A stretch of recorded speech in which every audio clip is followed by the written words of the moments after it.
Tonight, we are pulling back the curtain on a really shadowy chapter of American history.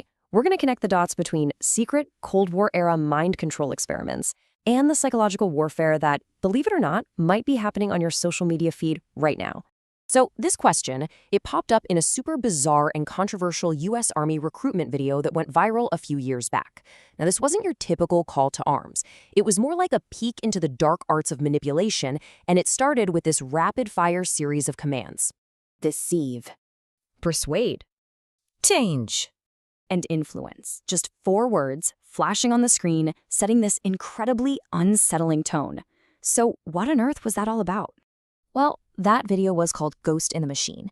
It was a promo piece for the Army's Psychological Operations Unit, or PSYOP.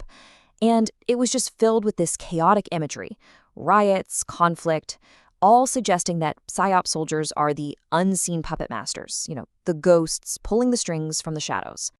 And here's another chilling line straight from that video. It wraps up by flashing the word PSYWAR and their Latin motto, verbum vincit, which means the word will conquer. And look, this video wasn't just some one-off weird thing. It was actually the public face of a very old and very secret playbook. And thanks to a whole bunch of declassified documents, we can actually trace the roots of these modern ideas all the way back to the CIA's infamous MK-Ultra program and its hunt for the ultimate mind control weapon. What you're looking at here is the very document that started to crack this whole thing open. It's a 1977 memo from the Department of Defense, and it kicked off a massive search for any and all programs where the CIA sponsored drug tests on human subjects for mind control or behavior modification. You know what? That one search didn't just find one program. It uncovered this whole constellation of covert projects, all with that MK prefix. I mean, their goals ranged from mind control with drugs like LSD under MK-Ultra, all the way to creating disabling biological and chemical weapons under MK Naomi. And we're not just talking about ideas on a whiteboard here. The declassified files give us a really detailed and honestly a shocking look at what they were trying to do. This is a direct quote from the plans for MK-Ultra Subproject 54. I mean, just think about what that means for a second. The goal was to build a weapon that could give someone a concussion so secretly that the victim would have no idea what hit them, and there would be zero physical evidence of an attack. And the project documents actually brainstormed some terrifyingly specific ways to do this. They talked about a special pancake blackjack that wouldn't leave a mark, hidden spring-loaded devices, explosive pads, even using tuned sound waves to theoretically cause a concussion from a distance. But the work didn't just stop with MK-Ultra. Nope, it just got a new name, MK-Often. This program focused on chemicals that could incapacitate people, and declassified reports confirm they tested drugs, like one codenamed EA3167, on volunteer prisoners and soldiers at places like Holmesburg State Prison in Philadelphia. Okay, and this is where the story takes a hard turn into the truly bizarre. The declassified history shows this really strange and persistent overlap between these top-secret military psychological operations and the world of the occult. So meet Michael Aquino. This guy was living a wild double life. By day, he was a decorated Army psychological warfare officer. In Vietnam, he used tactics like broadcasting demonic screams. But by night, he was a major figure in modern Satanism, even founding his own movement called the Temple of Set.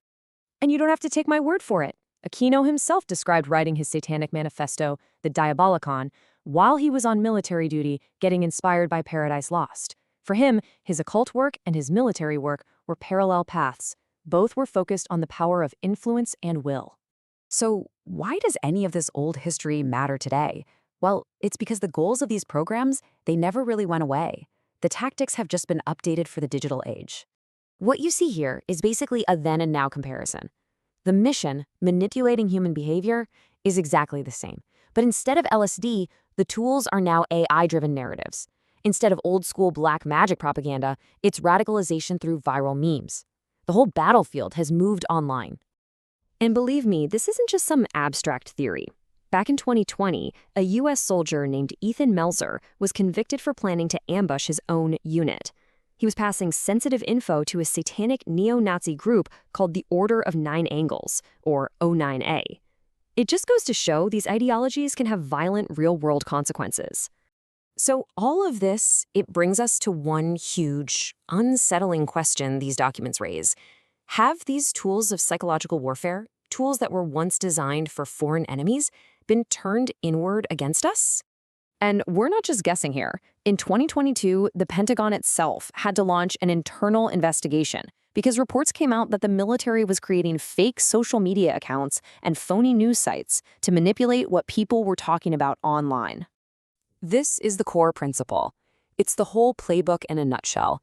Exploit existing divisions, crank up the fear, and pit groups against each other to destabilize everything. From secret Cold War mind control programs, to bizarre army recruitment videos, to documented social media manipulation, the evidence trail is long and it's complex. It leaves all of us with this one final, crucial question to think about. In an age where the word itself is the weapon, how do we know if our own thoughts are truly our own?